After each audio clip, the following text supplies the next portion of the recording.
Hello, happy July 8th. It's a little later in the day. I didn't get started with these videos this morning like I wanted to, but turned out to be a good thing because I got my other copy of The Art of War back, which comes with a little bit of translations and interpretations and things like that that are a little bit different than the literal interpretation. So we're going to use this as a pocket reference guide. So let's start out today with The Art of War. Chapter 7, verse 8. The stronger men will be in front, the jaded ones will fall behind. And on this plan, only 1/10 of your army will reach its destination. That's pretty powerful, I think, for a lot of us as business owners, or just anyone who's been a part of any competitive program about being the last one, the last couple to survive. Business a lot of times is a war of attrition. Not just keeping up with changing market trends, but definitely a war of attrition, especially depending on your target market. And so, if you can even just survive the first 3 years, you're doing pretty good, right? So there's that, and then there's all kinds of other interpretations that I think that we could take from that small reading. So let's go over to Mr. Holliday's Daily Stoic, in which he first quotes Marcus Aurelius on July 8th, entitled "Stop Monkeying Around." Enough of this miserable whining life. Stop monkeying around. Why are you troubled? What's new here? What's so confounding? The one responsible? Take a good look. Or just the matter itself? Then look at that. There's nothing else to look at. And as far as the gods go, by now you could try being more straightforward and kind.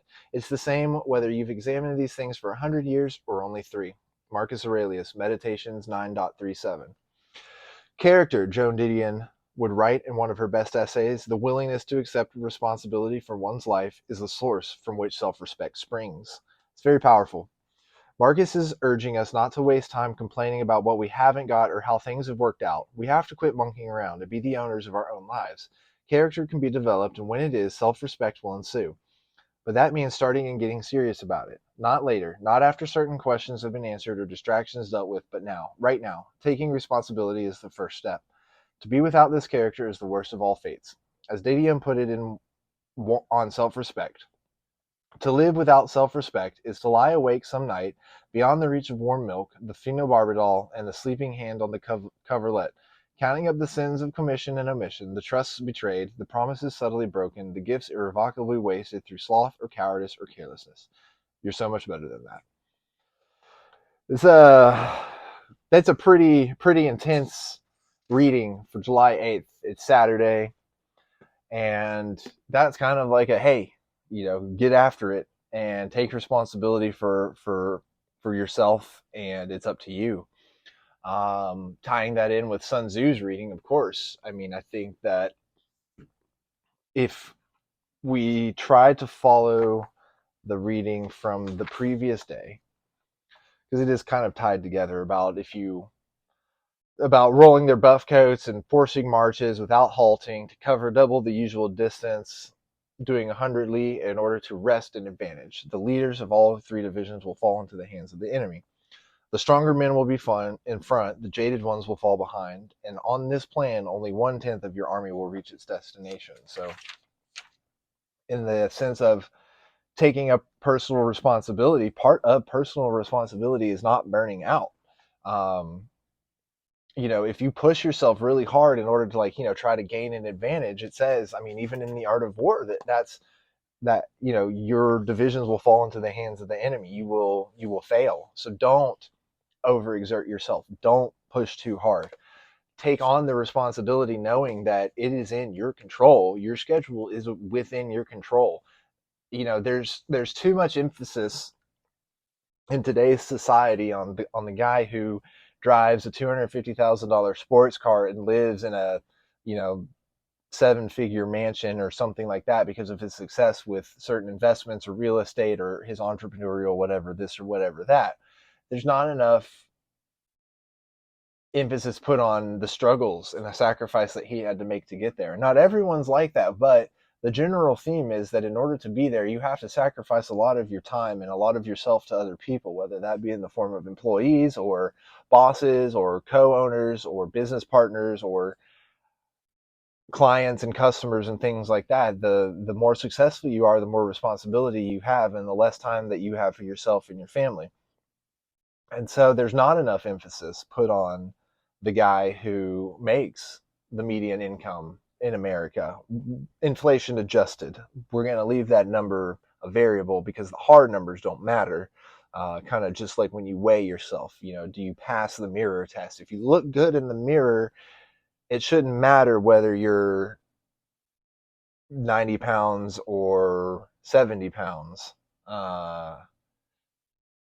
If you're 70 pounds but you look bad in the mirror, then right, it's about feeling good versus looking good versus overall wellness. And the same thing goes for your life and your income and your salary. If you push yourself to try to be extremely successful in business early on, you're going to burn yourself out. Don't chase that $1 million business immediately. Make sure that you relegate and delegate appropriately throughout the process, and that you make sure that you're not burning out and you're not setting yourself up for failure thinking that you're hustling and being busy. So the person who can balance their time, exhibit good time management, and yes, it might be the colloquial idiom of, an entrepreneur is someone who works 80 hours a week to avoid working 40, but the truth is there's a lot of freedom in being an entrepreneur and in having a marketable skill. So always, always, always make sure you're doing what's right for yourself first. Take care of your army. We're talking in Sun Tzu terms. And as far as our get up and go, it is good, to remind ourselves that everything is our fault. On a personal reflective note, anytime that something in the past has happened, or if I've ever been able to come to terms with something that has had a negative impact on my life, if I can if I can swallow the pill, as it were, and say, you know what, this is my fault. It's hard in the moment, but in the long run feels better because then you're able to forgive yourself. And so all of this stuff isn't just, rules and guidelines to live by because it's going to make you a better person. It's also selfishly a way to go easier on yourself because in the moment that you did your best. And so anyway, I think that's enough for today on Sun Tzu and the Daily Stoic. As always, I'd love to hear your thoughts on the matter, and we'll see you on the next one.